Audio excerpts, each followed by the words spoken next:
बिस्मिल्लाहिर्रहमानिर्रहीम। ये मैंने 3 पाव मटन ले लिया, इसको धो के रख लिया था। और एक प्रेशर कुकर लेंगे, इसमें डाल देंगे 2 बड़े साइज़ के प्याज ने, ये भी इसमें जाएंगे प्रेशर कुकर में।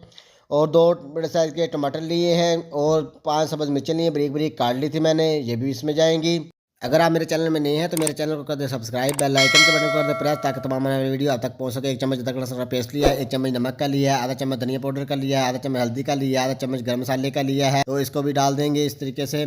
साथ ही 1 गिलास पानी का जाएगा। उसके बाद आपने प्रेशर कुकर का कवर लगा देना है। कवर लगाने के बाद मिसल चलने लग जाएगी। मिसल चलने के बाद आपने 10 मिनट तक मिसल चलने देनी है। उसके बाद आपने स्टीम खत्म होने के बाद आपने जो है कवर हटा देना है। कवर हटाने में अगर पानी थोड़ा थोड़ा रहता हो तो वो आपने खुश कर लेना है। खुश करने के बाद आपने 150 ग्राम घी डालना है। घी डालने के बाद आपने जो है इसमें आधा चम्मच जो है धड़ा मिर्च डालनी है। उसके बाद अच्छे तरीके से बुनाई करनी है। बुनाई करने के बाद आपने जो है पौना लीटर बन जाएगा। जब वो बॉयल आने शुरू हो जाएगा तो आपने इसको 15 मिनट तक स्लो आंच पर पकने देना और मटन शोरमे वाली हमारी रेसिपी तैयार हो जाएगी। शुक्रिया।